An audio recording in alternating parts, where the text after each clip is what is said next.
And America as a white future minority. Coming up. Far and away the most massive genocide in the history of the world. The lowest life expectancy in the West. And the year the U.S. will turn native.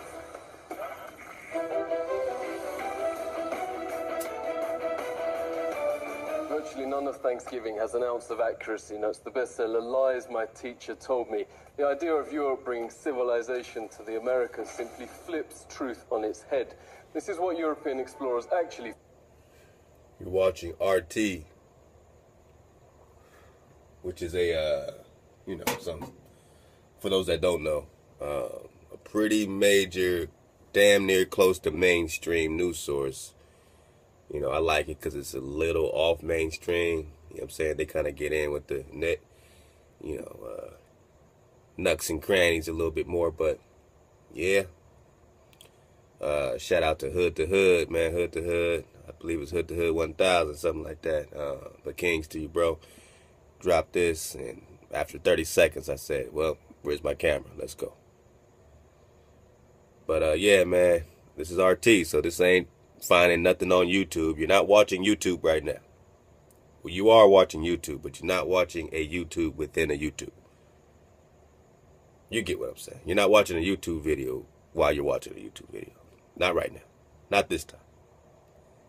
So you're watching basically mainstream television reporting finally on some of the real. Let's go.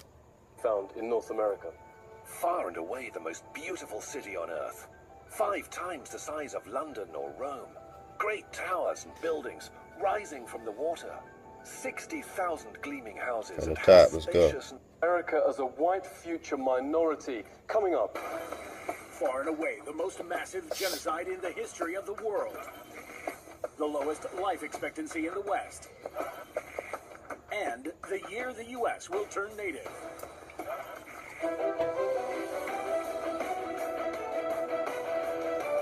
Virtually none of Thanksgiving has an ounce of accuracy, notes the bestseller Lies My Teacher Told Me.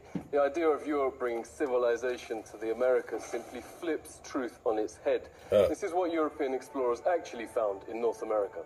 Far and away the most beautiful city on earth. 5 times the size of London or Rome. Great towers and buildings rising from the water. 60,000 gleaming houses, and how spacious and how well built they were. Of beautiful stonework and cedar wood, and the wood of other sweet-scented trees. The many streets and boulevards of the city were so neat and well swept, despite the multitude of inhabitants, crisscrossed with a complex network of canals, like an enormous Venice, but also remarkable floating gardens that reminded of nowhere else on Earth. While Europe was drinking water from its polluted city rivers, huge aqueducts transported America's water from fresh springs. But what impressed most were the special merchant areas where timber and tiles and other building materials were bought and sold, as well as greengrocer streets where one could buy every sort of vegetable, fruits, honeys, nut paste and chocolates. Astonished by the personal cleanliness and hygiene of the colorfully dressed populace, and by their extravagant use of soaps, deodorants, and breath sweeteners. Most Europeans never bathed and kept clothes on at all times. The Pilgrim's Notes biographer Zini Feiner had a terrible smell. Indians tried... All right, time out. We are not making this shit up. This shit is reality. You just learned about the chronologies, how they've been dropped all over the place. Names switched, switching times and laws. Now you hear, oh, we brought civilization to you. What did the Pope say? Dumb diverses. Subjugate them to perpetual servitude, take everything. And then what did they write in the Biblioteca de Colombina in Sevilla, Spain? What did the Pope Leo write? Oh, we brought them into humanity. We brought these savages up. That was the constant lie. Even to the European today, feels they can walk around on this soil and think that they've done something good. That they are a blessing for being here. That they are the image of this hijacked Jesus that slaughtered our family. It should make everybody's stomach turn to hear what they really found in reality.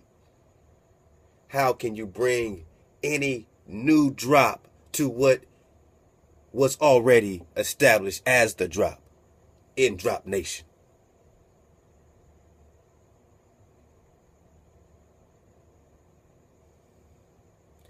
They found paradise when they found you. And they walk around as if they're bringing you paradise today. And you have nothing. And we have to go home to paradise. You have to exit the cities to go home to paradise. The man-made environments are not for you. They are killing you softly. With Jeets on. Quote, without success to teach them to bathe. Settlers also had bad breath from rotting teeth. Death and starvation was so common that corpses were just dumped in open pits known as poreholes. Reality. Turned to alcohol and committed suicide. In fact, the story of the first settlers has been deliberately changed, notes author James Lowen, because the truth's so shameful. They actually settled hundreds of miles further south and stayed in America because the mission was a failure. Their real aim, reports historian Robert Beverly, was to find some gold and take it back to Europe. They spent their days digging random holes in the ground, haplessly looking for gold instead of planting crops.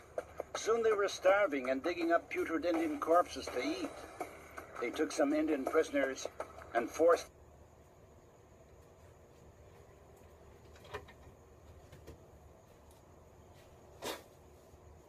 Yeah, you just heard that right. They dug up Indian bodies to eat because they were starving. Reality. Activate. And know what you're up against. They dug up the corpses of your ancestors to eat them because they were hungry. Because they didn't plant no food. Remember, Cortez burnt them ships. He said, man, we ain't going nowhere until we find some gold. So they came like ravishing beasts, eating everything, including you, and digging up your ancestors to eat. So if they would eat a dead corpse, what would they do if they caught a fresh, lively one? Oh, he's a lively one. If they were eating dead corpses, I mean, think about it. What if you said, I don't eat meat? All right, so I don't eat meat. I'm a vegetarian. And then you started starving. So you said, shit, well, okay. Now, in that moment that you were going to decide to finally eat meat, and we're talking about, let's say we're talking about a deer. All right, a nice deer. You said, all right, would you choose a rotting dead corpse of a deer? Or would you choose to slaughter the deer and cook it nice and fresh? Which deer would you prefer? The fresh deer or the rotting corpse deer? So if they were eating the corpse of the copper color ancestor, what did they do to you? Black man, Negro. Oh, somebody had their mute thing on. They didn't hear about the eating. Well, let's just go back. Here we go. Use of soaps, deodorants, and breath Soaps and sweeteners. deodorants. Most Europeans never bathed and kept clothes on at all times. The Pilgrim's Notes biographer Zini Feiner had a terrible smell. Indians tried, quote, without success to teach them to bathe. Settlers also had bad breath from rotting teeth. Death and starvation was so common that corpses were just dumped in open pits known as poreholes. Many turned to alcohol and committed suicide. In fact, the story of the first settlers has been deliberately changed, notes author James Lowen, because the truth's so shameful. They actually settled hundreds of miles further south and stayed in America because the mission was a failure. Their real aim, reports historian Robert Beverly, was to find some gold and take it back to Europe. They spent their days digging random holes in the ground, haplessly looking for gold instead of planting crops. Soon they were starving and digging up putrid Indian corpses to eat.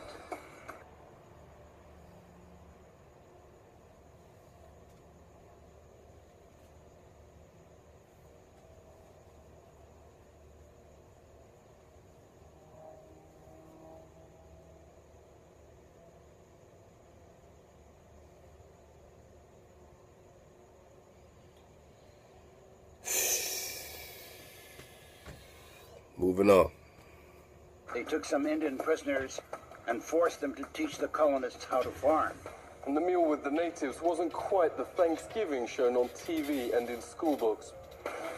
The colonists offered the Indians a toast to eternal friendship, whereupon the chief, his family, advisors, and 200 followers dropped dead of poison. In mainstream history books, how did they take out our chiefs? Poison. Lex Will's been dropping on this, you know what I'm saying? Biological, chemical warfare, poisons, witchcraft, sorcery. Hey, this is just one account, right? But it's a little different than the one taught in school. And these days, I value those more. Because if they have allowed it to become their mainstream classroom, you know, what do they call that? You know, how they have the classroom, you know, agendas and assignments that are voted on by a small group, a small minority. And that's the curriculum. Somebody sent that to me. Thank you. Curriculum. You know, somebody look up curriculum. I'm sure it's going to be something crazy in that. I already know it's a hijack. So in this curriculum, they teach certain things. So we're touching on the opposite of those things with the simple logic that these people turned everything upside down. What do they tell you? What's ingrained? You can't even believe it. You're watching it and you don't even believe it now because that's how deep they got into your psyche. It is inception. You got to go in and take it out. Remove your hijacks before you go into the wilderness so the wilderness can fight for you and with you. But it cannot, by nature, fight next to a hijack. That's against order. Order over chaos. They've inceptioned you. You can't believe this shit happened. You can't believe what they saw. They're telling you, but you can't believe it. You think it's crazy that they were eating you, huh?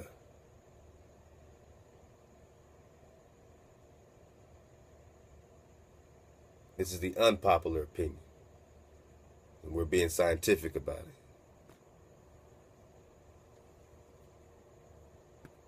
Perhaps the most common description of American territory then is virgin land. In fact, notes historian Peter Jennings, it was widowed, horrific enough the Nazi ethnic cleansings in Europe during World War II. Leading American studies professor David Stannard notes it's dwarfed by, quote, far and away the most massive act of genocide in the history of the world.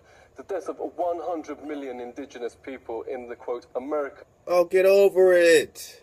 Move on. Don't race bait. Stop bringing up old shit. You're going to start a war. No, we've been invaded. Once you've been invaded, you can't be guilty of starting a war. Huh? How can the reaction ever really be wrong when you've done what you've done? Any reaction is fair. Yet wisdom is leading us to regroup to our Creator. Not fight in the streets, but go regroup amongst ourselves with our Creator. Go home. You don't got to go the popular route that they're leading you. Get that hijack out. Oh, get over it. That's in the past. They don't want you to see it as an invasion, even though you can look up the first American wars and all you see is American Cherokee, American Cherokee, American Cherokee. So clearly you went to war against our people first. Then set up your second world on top of our first world.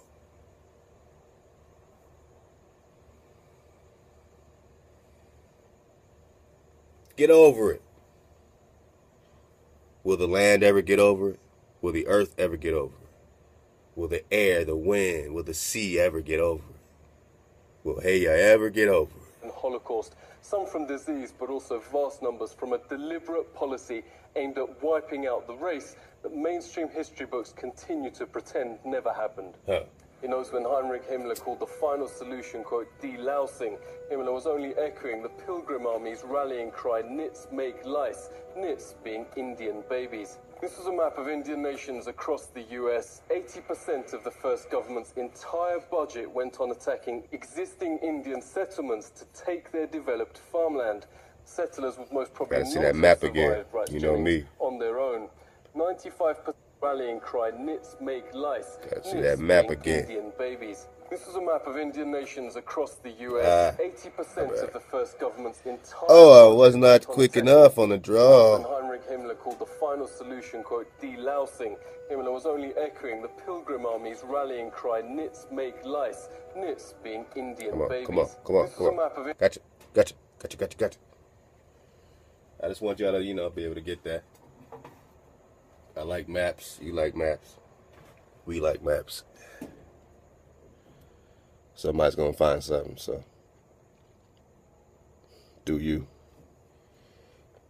You see the Cherokee over here, the Shawnee, Choctaw. You already knew that. Pawnee, Cheyenne. So there's now, I don't know. I don't know much about it. I just want to look at it. All right, let's go.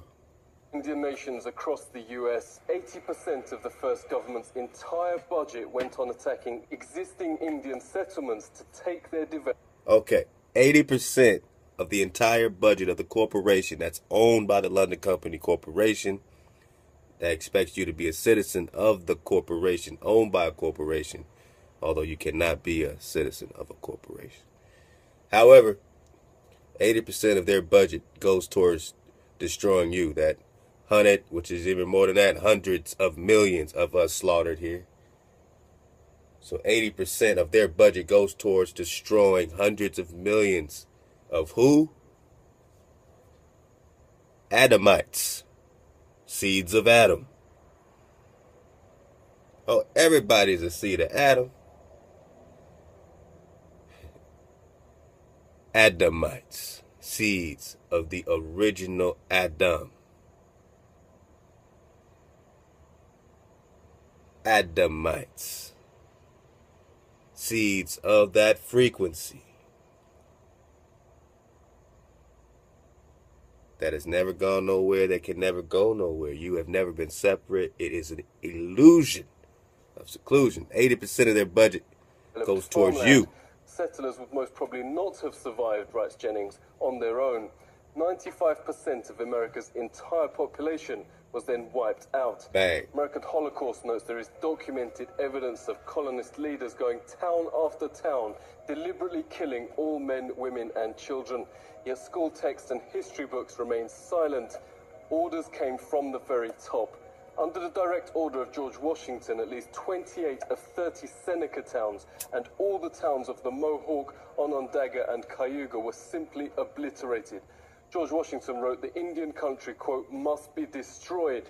Thomas Jefferson called to, quote, pursue Indians to extermination. Nobel Peace Prize winner Theodore Roosevelt called beneficial the eradication of the native race. Senate knows genocide was official public policy. California governor... Got furniture moving around here, man. Getting me, you know what I mean? You know what I'm saying? You know what I mean? You know what I'm saying? You know what I mean? Yeah, man. So every time you hear Indian, you know what I'm saying?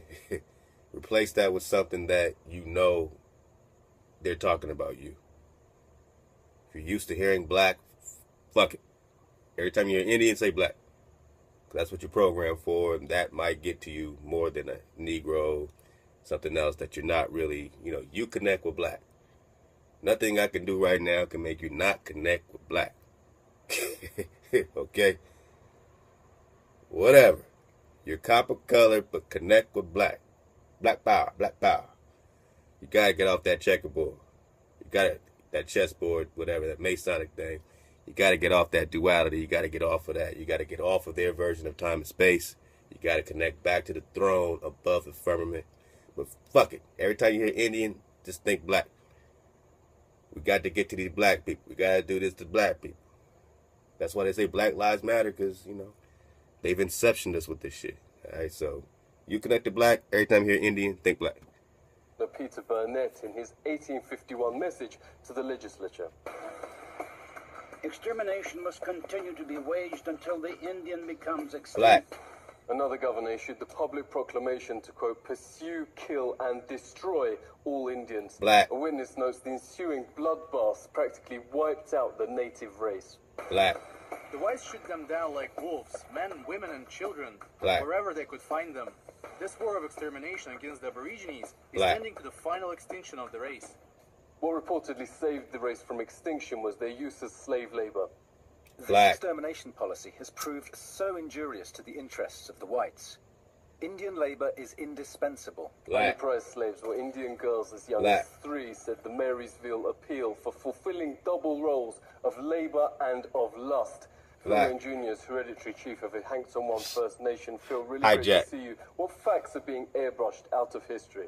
Practices were that that sometimes you don't want to speak about, and they not only wiped out most of the people, but the way they did it, the greatest loss of people any time in history. Cultural genocide is still being waged on surviving Indians, reports Truth Out. From the start of the 20th century, children were forced into so-called Indian boarding schools designed to, quote, kill the Indian in them, according to the system's Black. founding father, Richard Pratt. Indians are obliged to change their name to a Western one like Tom, made to dress and style their hair like whites. Indigenous Americans are also forced to adopt Christianity and all other Black. parts of Western Black. culture. Black. The North Black. Farm witnessed the abuse firsthand. Thank you so much for speaking to us. Can you tell us what happened? Federal policy here was to Hijack. take the Indian out of the person. They beat the language out of like my father. He grew up his whole life. His hands were kind of bent. As a result, he used to talk our native language, but he never wanted me to. And let me be clear. You know what I'm saying?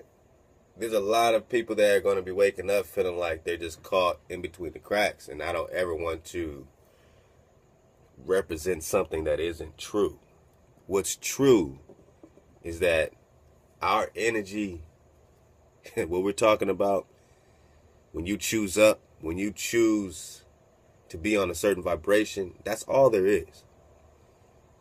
Regardless of your place in this grand design, you are what you are by design. So at this moment in time, what are you going to do? You might have access that other people don't have that are not quote unquote black.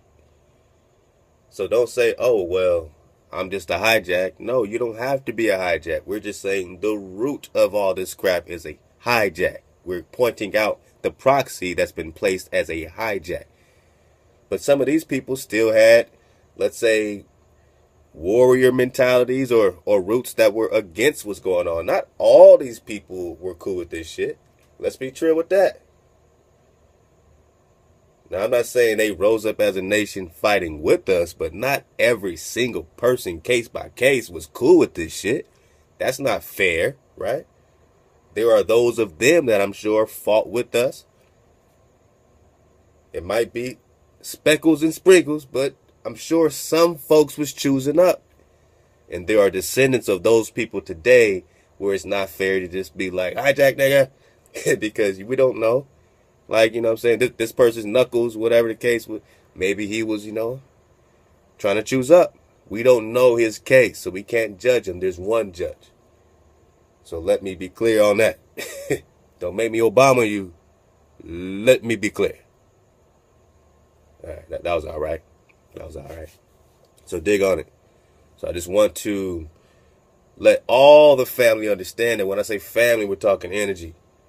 Let's none of us be short-sighted or else we fall into the same traps as our ancestors. We should only see good things. That is our salvation, our energy. Some of us, I get it. I be watching these videos, Drop Nation. Some people be pissed, and I get it. But let not our energy be brought to their level. Even if we know the truth. We don't have to feel like we're bloodthirsty like them, like we're animalistic, like we're beasts. It's time for us to choose up. Don't get sucked down in a war that got nothing to do. let that illusion go. It's time for us to go home. It's celebration. It's Jubilee season, man. Get your energy up. Don't bring all that hijack stuff like as if that's all there is. And you don't see the rest of the picture. You don't see the spectrum of light. Remember, your eyes only see what? Less than 1% of the real spectrum of light. So what 99% of light are you not seeing? What part of the wilderness do you not understand? Maybe you only understand 1% of the spectrum of light that is the wilderness. And you could only see it as a tribal Indian being tribal again. Anarchy! Who's the leader of this tribe? Anarchy! What about the other 99% of the spectrum of light you're not tapping into? Because you're stuck in your own illusion of seclusion. Either we believe or we play. Either it's a game or it's not. Either it's energy or it's nothing. So let's go. Don't subscribe to Hijack City. To learn. I consider myself a recovering Catholic because of, the sexual abuse that I experienced Recovering from the Hijack. Catholic Church. Daniel Sheehan says the genocide is continuing. He's helped start the Lakota Child Rescue Project to stop the forcible removal of Indian children. Daniel, thanks a lot for coming on. Could you tell us what is happening to the children? And what we discovered is that not only were the children being taken on an epidemic level, that it was happening on every single one of the reservations and in virtually every one of the major cities. The International Convention Against Genocide actually has a provision which expressly identifies what's going on as... And because these people are stuck in the middle, right, they've been getting some things that we have not been getting, right? We've been getting some punishments and judgments that other people have not been getting. Remember, we as a nation have been judged first. Now it's time for the rest of the nation's judgment. The Most High judged his children first in front of everybody. Everybody saw the ass whooping. And they're like, damn, is that what he does to his own children? Well, I'm fucked. And yeah, pretty much. But some will choose up, man. Some will choose up. Some will choose up. But yeah, we've been judged first. Everyone's seen it. It's been documented. You're looking at it right now. The judgment of Israel. Now it's redemption season. It's the redemption. It's the rejoicing. So that's why I say choose up. Vibrate up, because you're supposed to be in the vibration that you're walking into. Yes, it will be Jacob's trouble. Yes, all these things are going down. But look, some are destined not to see. And some are destined to see and to vibrate. Once you see, then you see that your energy. When you see your energy, you vibrate. It's very simple. Very simple. Genocide. That the systematic undertaking on the part of the racially dominant culture in a given nation state, taking away indigenous children from their native tribes and putting them in the white culture, has been identified as genocide. Even the Supreme Court still upholds. Whoa, so putting them into white culture is genocide. What did they do to blacks? So now now just like getting to the root of it all, man. Was breaking down. Our leaders back then was going right to the step of the drum. Because now they are going to, end segregation and put blacks with whites, which is exactly what they wanted, so that they could assimilate us into their culture. You see, checkmate. And that is genocide. So our leaders there were either consciously or unconsciously leading us to genocide. His second-class status to this day, writes noted legal scholar Robert Williams, who joins us now. It's really great to speak to you. Can you give us some examples? 1 out of 3 Indian women will be raped during their lifetime. In 86% of those cases, the victims report that it's a non-Indian that perpetuated the sexual assault. or the rape. This has been traced directly to the inability of tribes to prosecute these crimes. One of the points I make in my book, Savage Anxieties, is that if you look at the history of the more civilized nations' treatments, so-called more civilized nations' treatments of indigenous peoples, it really makes you wonder who are the savages and who are the more civilized. One very famous study done found that every single treaty that the United States had negotiated with tribes had in fact been breached at one time or another, or had been violated. Supreme Court said they had no property rights and therefore no rights to just compensation. And there was some horrible language in the opinion about how the court recognized that everyone knows that the savage tribes of America were conquered and the treaties were really meaningless anyway.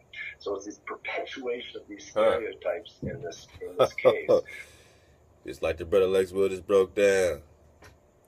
They rule with the sword. They rule with the gun. They're ruling by force. They're ruling by the color of the law. The color of the law. If you're black and you're white, you're not of the color. If you're black, you're definitely not of the color. White, you know, they got that in there, right? Black, you're not represented in the color of the law. They judge by the second world, by the sea law, admiralty, maritime, sea law. So it don't matter the treaties, y'all. If they've invaded you, it's only one. It's going to be one king. It's going to be one victor. The treaty doesn't matter to the victor. He does what he wants to do, especially these people. You can't make a deal with the devil. And they came with that. All right. See my battery over here, so I'm going to get it. I want to get a little bit more of this, and I'm going to go to something else. Which is still valid law in the United States. It's still a valid precedent. And so they drink it, but it's actually hairspray. Native Indians now have the highest rate of suicide and pandemics of cancer. So I'm actually going to go to this other drop right quick and just let it ride out with my battery. If it cuts out, it cuts out. Let's go. This is a continuation of the drop we were featuring last time. It just got interesting. Everybody pay attention. It's about to go down. Eve went down in of spirit over the mountains of paradise, and they found a cave in the top of the mountain, and they entered and hid themselves therein. When Adam and Eve left paradise, they no longer had fruit and wine and bread and flesh to live upon, and they subsisted on cooked grain and vegetables and the herbs of the earth, of which they ate sparingly. Moreover, the four-footed beasts and fowl and reptiles rebelled against them, and some of them became enemies and adversaries unto them. Book of the Bee, chapter 17. Now Adam and Eve were virgins, and Adam wished to know Eve, his wife. And Adam took from the skirts of the mountain of paradise gold and myrrh and frankincense, and he placed them in the cave. And he blessed the cave and consecrated it, that it might be the house of prayer for himself and his sons. And he called the cave Me'arath Gaz, i.e. the cave of treasures. So Adam and Eve went down from that holy mountain of Eden to the slopes which were below it. Now this is going down in the center, right? So when you think about the North Pole, well, the model is changing, but you know what I'm saying, the center. So they're in the center of it all. You know, you could think of the center as the navel, as the center, as what Peru is called the navel, the center, the navel. So, you know, they got my bid that we're talking about South America, we're talking Peru, but wherever this center, this mountain is, where Eden is, in the center of Eden, is the location of what we're talking about. And now that you got your orientation a little better from the last drop, you understand that you're not spinning on the ball, that everything's revolving around you. The sun, the moon, the luminaries are revolving around you. This is the center of the universe. You, Israel, Yasharah, you are the center of the universe. So you're hearing about your ancestors, your Negro ancestors, right? You'll see the center of the universe and how they were presiding in the center of this mountain. And that's where we're picking up the story. Now we're about to get into Cain and Abel. Let's go. And there Adam knew Eve, his wife. marginal note in the manuscript says that Adam knew Eve 30 years after they went forth from paradise, and Eve conceived and brought forth Cain and Lebudah, his sister, with him. And Eve conceived again, and she brought forth Habil, Abel, and Kelimoth, his sister, with him. The Book of the Bee makes Kelimoth the twin sister of Cain, and Lebudah the twin sister of Abel. And when the children grew up, Adam said unto Eve, Let Cain take to wife Kelimoth, who is brought forth with Abel, and let Abel take to wife Lebudah, who is brought forth with Cain.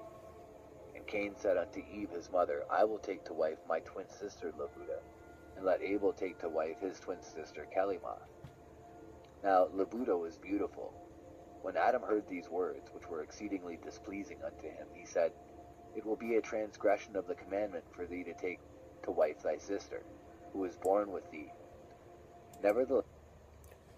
So basically, Cain wanted his own sister that was born with him, his twin. And he says it's against the commandments to take to wife your sister that's born with you. So now, I don't know where this goes with the incest stuff, what I'm saying? Clearly, I'm just saying that it could clear whatever up when we're talking about, those earlier generations, with cousins and all this kind of stuff like that. I don't know. I'm just saying, according to this Masoretic text, this is how they look at it, which is a different viewpoint. Being a sister born with them as a twin was against the commandment. So Cain wanted his own sister that was his twin. And that became the jealousy and part of the drama against him and Abel. Last take ye to yourselves fruits of trees and the young of sheep, and get ye up to the top of this holy mountain. Then go ye into the cave of treasures, and offer ye up your offerings, and make your prayers, and then ye shall consort with your wives. And it came to pass that when Adam, the first priest, and Cain and Abel his sons, were going up to the top of the mountain, Satan entered into Cain, and persuaded him to kill Abel his brother, because of Lebudah, and because his offering was rejected and was not accepted before God, whilst the offering of Abel was accepted. Cain's jealousy of his brother Abel was increased. And when they came down to the plain, Cain rose up against his brother Abel, and he killed him with a blow from a stone of flint. Then straightway Cain received the doom of death, instead of curses, and he became a fugitive and a wanderer all the days of his life. And God drove him forth into exile in a certain part of the forest of Nod, or Nod. And Cain took to wife his twin sister, and made the place of his abode there. Alright, so Cain took the twin sister anyway. He killed Abel and then took his twin sister, which was against... it's crazy. It's crazy. It's against the commandment. So he's blatantly disrespected. You know what I'm saying? Blatantly. Adam carried Abel to the cave of treasures and buried him therein. And he set by the side of the body a lamp which burned day and night. Abel was 15.5 years old when Cain, who was 17.5 years old, murdered him. 15. Adam and Eve. Now, this is supposed to be, a picture of Cain? But they just told you Cain was 17, Abel was 15. Let's go. Eve mourned for Abel, in great grief for 140 days. Book of Adam and Eve. The birth of Seth. And Adam and Eve mourned for Abel 100 years. And then Adam knew his wife again, and she brought forth Seth, the beautiful, a man mighty and perfect like unto Adam. And he became the father of the mighty men who lived before the flood. Notes, Seth was born in the 130th year of Adam's life. But the Book of the Bee says it was the 230th year. Adam and Seth and his sons dwelt on the top of Mount Eden, while Cain and his children lived on the plain below. Alright, so Adam and his family live on top of the mountain in the center of the earth. Not inside the ball earth, but as the earth as a plane. Alright, on the plane of earth, on the flat plane, in the center of it, in the mountain, on top. That's where your ancestors are chilling right now. And then on the bottom, your other ancestors. Cain in there. But they got to live on the bottom. And Seth and his family was living on the top. Let's go. The posterity of Seth. And to Seth was born Enosh, Enos, and Enosh begot Canaan, and Canaan begot Mahalalel. And these are the patriarchs who were born in the days of Adam, the death of Adam. And when Adam had lived 930 years, that is to say, until the 135th year of Mahalalel, the day of his death drew nigh and came. And Seth, his son, and Enosh, and Canaan, and Mahalalel gathered themselves together and came to him. And they were blessed by him, and he prayed over them. And he commanded his son Seth, and said unto him, Observe, my son Seth, that which I command thee this day. And do thou on the day of thy death give my command to Enosh, and repeat it to him. And let him repeat it to Canaan, and Canaan shall repeat it to Mahalalel. Which means you repeat it to you. If everybody got to repeat it down a seed, a generation, this means this is for you. Negro, wake up. And let this my command be handed on to all your generations.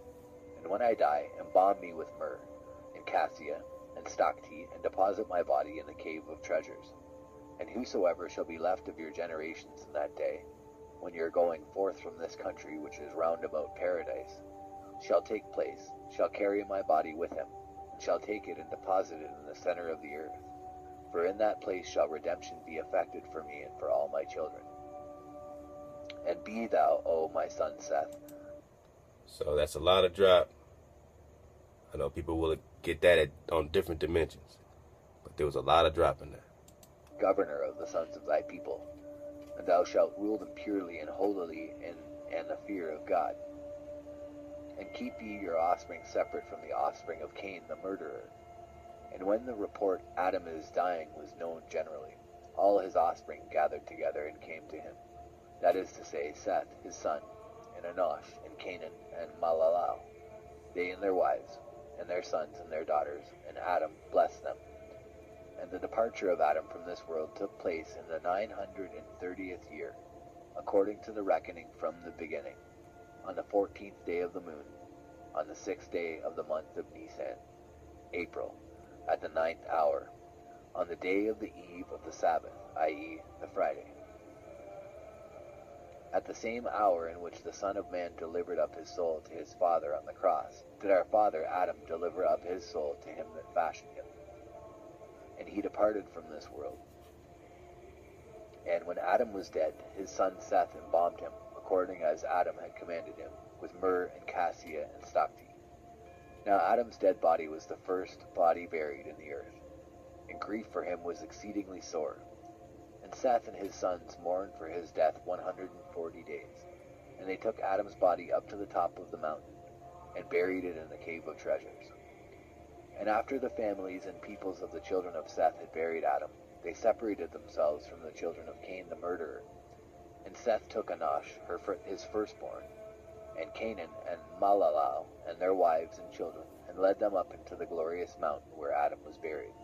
And Cain and all his descendants remained below on the plain where Cain slew Abel. All right. That's the separation. So Seth took his peeps, and Cain had to remain down there. Now, this is family, so these people don't look different. These are all melanated people. Now you're starting to understand what's driving today is the same resentment, the same situation. Who are they putting to lead us now? Who got the drop on us now that looks like us now? Tribal war. The rule of Seth. And Seth became the governor of the children of his people, and he ruled them in purity and holiness. And because of their purity they received the name which is the best of all names, and were called the sons of God. So you are called the sons of God, not the hijack. You are the one that are coming back to life. You are the one that was crucified. How many of us were crucified? Torn apart, put in frying pans, our babies split apart in front of our eyes, bashed into walls, thrown into the ocean. Cut open, sliced up. They wanted gold. They ate us alive. How many of us were crucified? We are that which they're calling the Mashiach to come. We are the ones together that which will save this entire earth. You are the one that was written about together.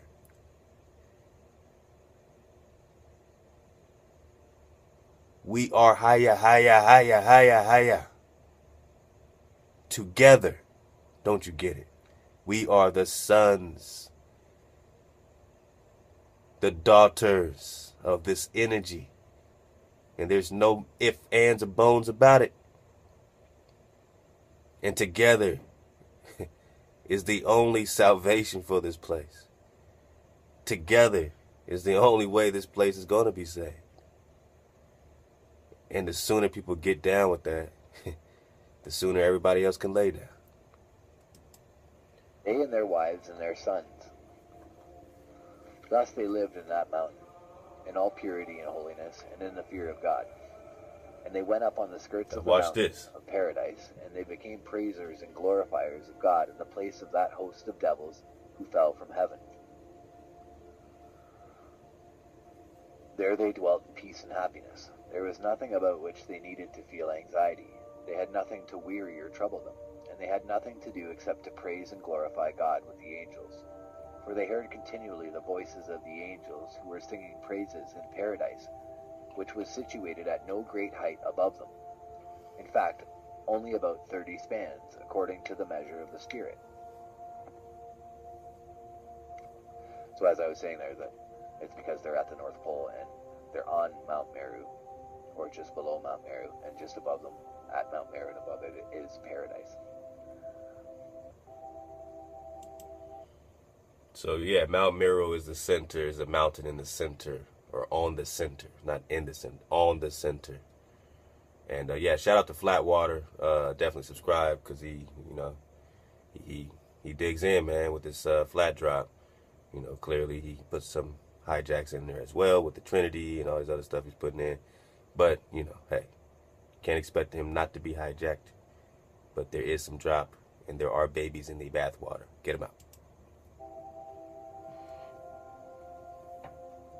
And Yahweh Elohim said unto the serpent, Hey. Because thou hast done this, cursed art thou from among all cattle, and from among every beast of the field. Upon thy belly shalt thou go, and dust shalt thou eat all the days of thy life.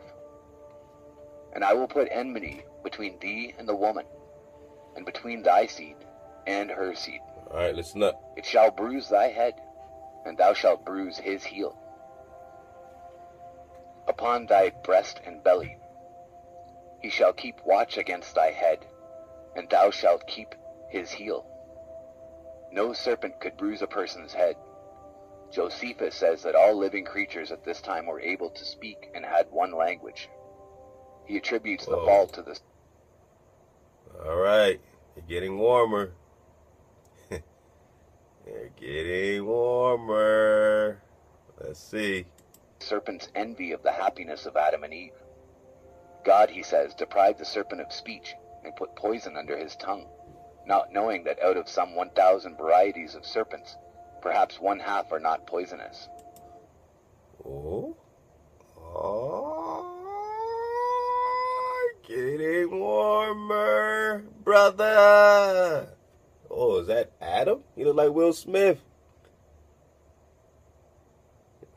This look like Maya. That look like Maya right there. Getting warmer. Look at Will Smith. Adam and Eve. I think Will Smith should start the next Adam and Eve joint. Him and Jada. Let's go. Certain land snakes use the tongue to bring into the mouth stones, sand, etc., which they swallow to promote digestion, which has been mistaken for eating dust. Professor Owen has shown in his description of the Ophidia, in allusion to the text, upon thy belly shalt thou go, that serpents have not been degraded from a higher type, and that no animal has its parts more exquisitely adapted to its necessities.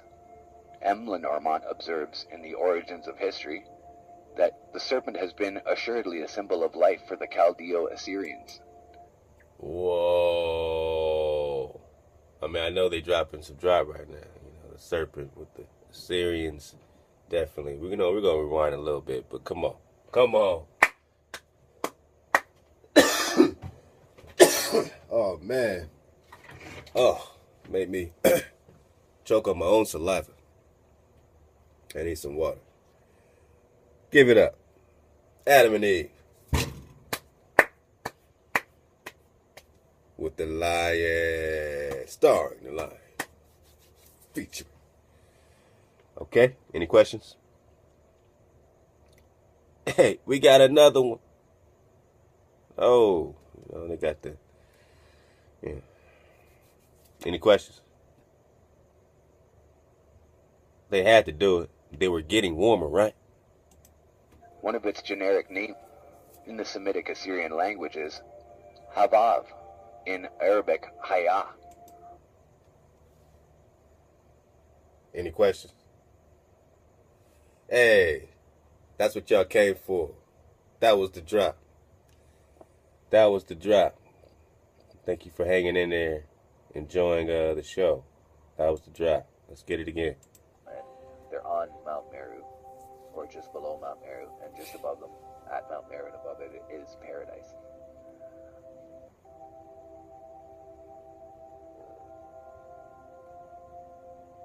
And Yahweh Elohim from among all cattle, and from among every beast of the field. Upon thy belly shalt thou go, and dust shalt thou eat all the days of thy life. And I will put enmity between thee and the woman, and between thy seed and her seed. It shall bruise thy head, and thou shalt bruise his heel. Upon thy breast and belly he shall keep watch against thy head, and thou shalt keep his heel. No serpent could bruise a person's head. Josephus says that all living creatures at this time were able to speak and had one language. He attributes the fall to the serpent's envy of the happiness of Adam and Eve. God, he says, deprived the serpent of speech and put poison under his tongue, not knowing that out of some 1,000 varieties of serpents, perhaps 1/2 are not poisonous. Certain land snakes use the tongue to bring into the mouth stones, sand, etc., which they swallow to promote digestion, which has been mistaken for eating dust. Professor Owen has shown in his description of the Ophidia, in allusion to the text, upon thy belly shalt thou go, that serpents have not been degraded from a higher type, and that no animal has its parts more exquisitely adapted to its necessities. M. Lenormant observes in the Origins of History that the serpent has been assuredly a symbol of life for the Chaldeo-Assyrians. One of its generic names in the Semitic Assyrian language is Havav, in Arabic Hayah, both from the root Hava, to live. Hi, Jack 101. Alright, so the Assyrians, or this Arabic version, and all the stuff like that, they're taking something that means life and then injecting whatever the symbolism is, right? The serpent. Oh, that gives life, so we're going to call it Hayah.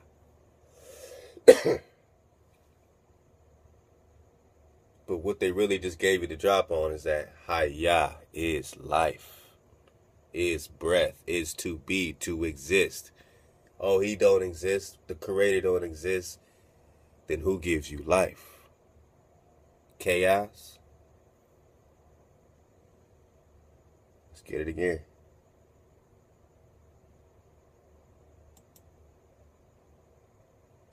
Of speech and put poison under his tongue, not knowing that out of some 1,000 varieties of serpents, perhaps 1/2 are not poisonous.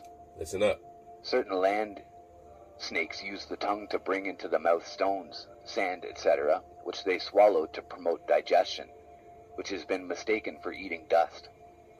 Professor Owen has shown in his description of the Ophidia, in allusion to the text, upon thy belly shalt thou go, that serpents have not been degraded from a higher type, and that no animal has its parts more exquisitely adapted to its necessities.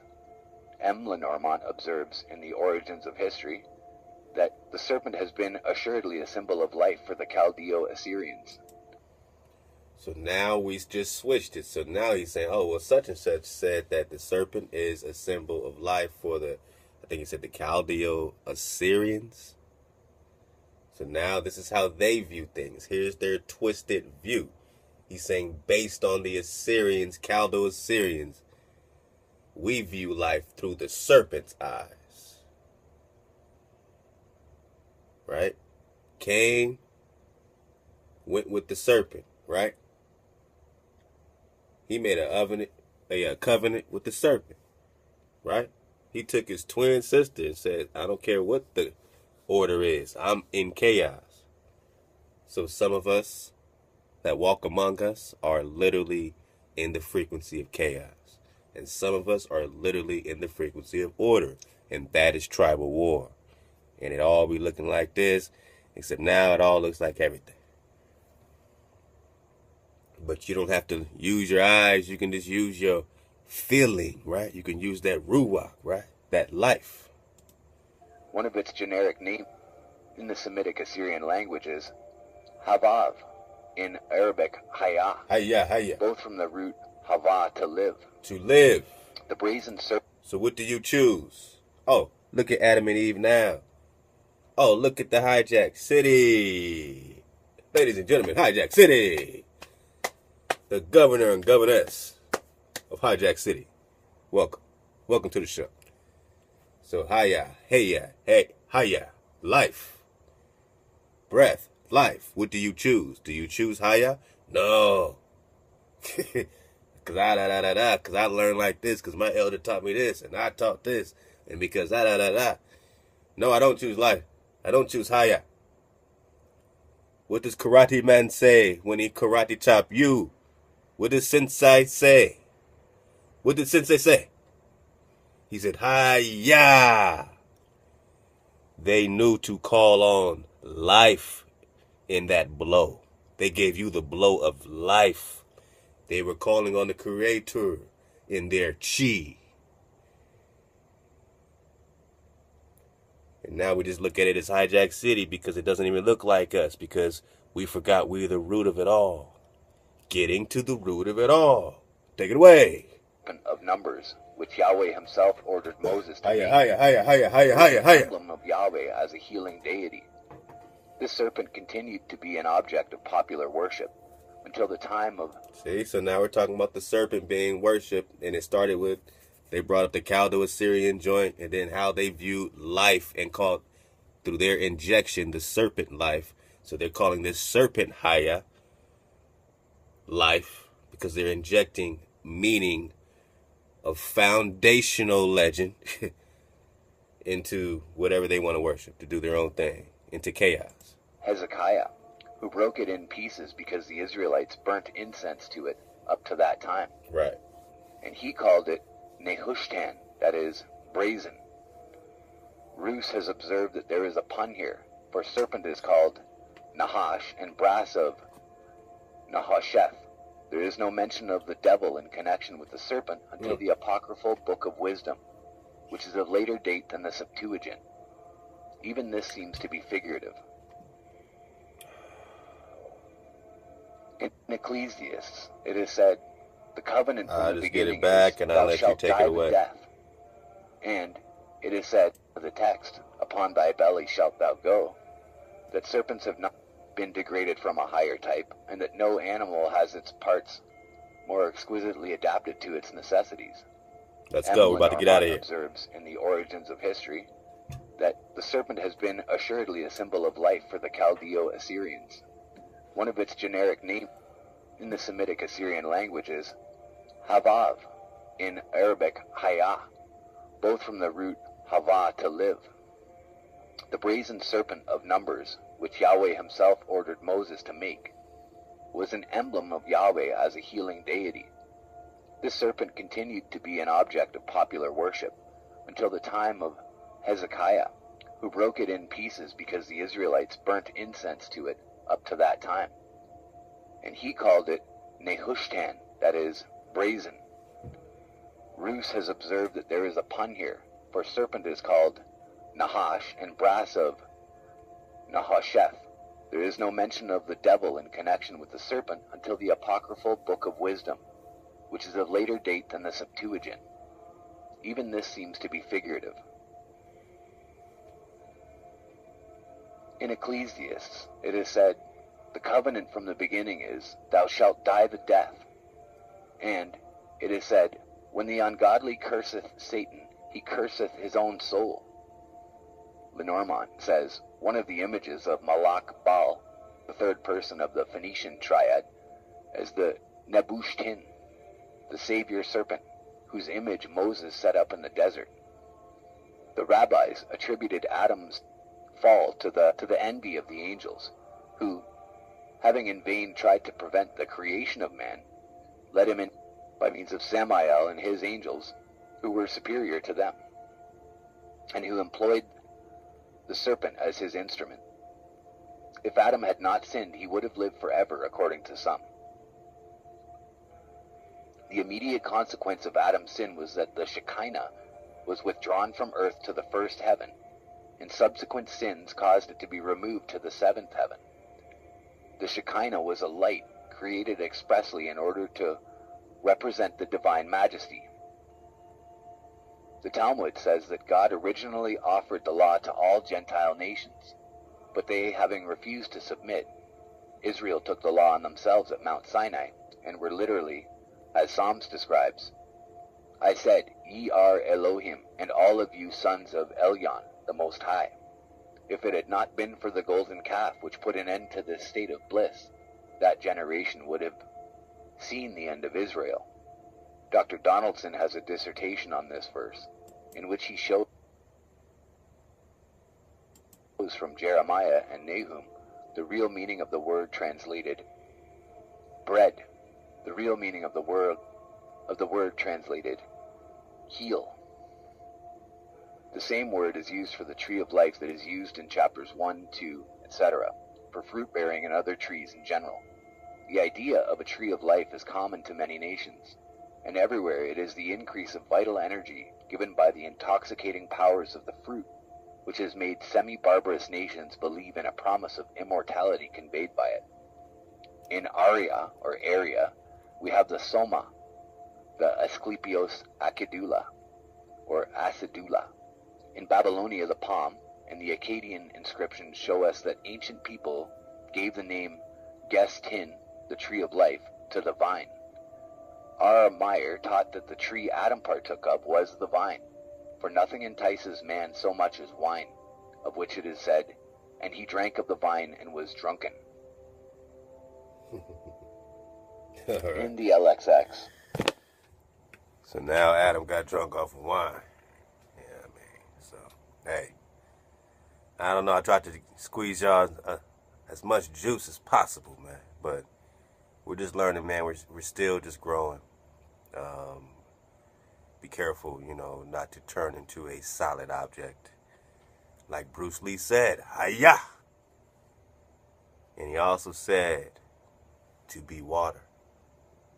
When I say acceptance as energy, as vibration, I say be water. When I say something, is right to that spirit, right to the Ruach, I say it's pure water. When they refer to the Maya, they refer to water. You have to be water. I know this stuff makes you want to do all kinds of things, have all kinds of impulses. We are not, a community that's trying to build off of emotion and impulse, but only foundation. And that foundation itself is the only impulse we need to be at the right place, at the right time, in the right frequency. And every day we build, man. Brick by brick, we rebuild our house. Thank you for vibing, man. Until next time. And, just know that, what you see is what you get. When you look in the mirror, what you see is what you get.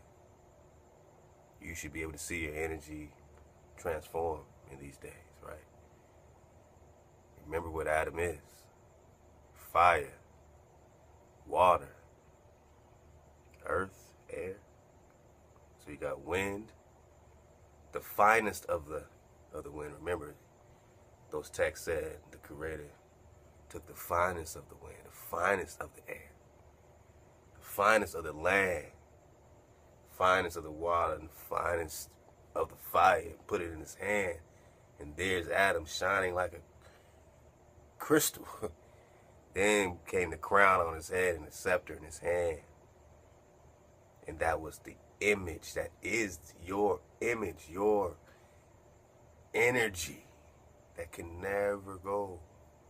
The Most High said he's always going to rise up a righteous branch. I love y'all, Drop Nation.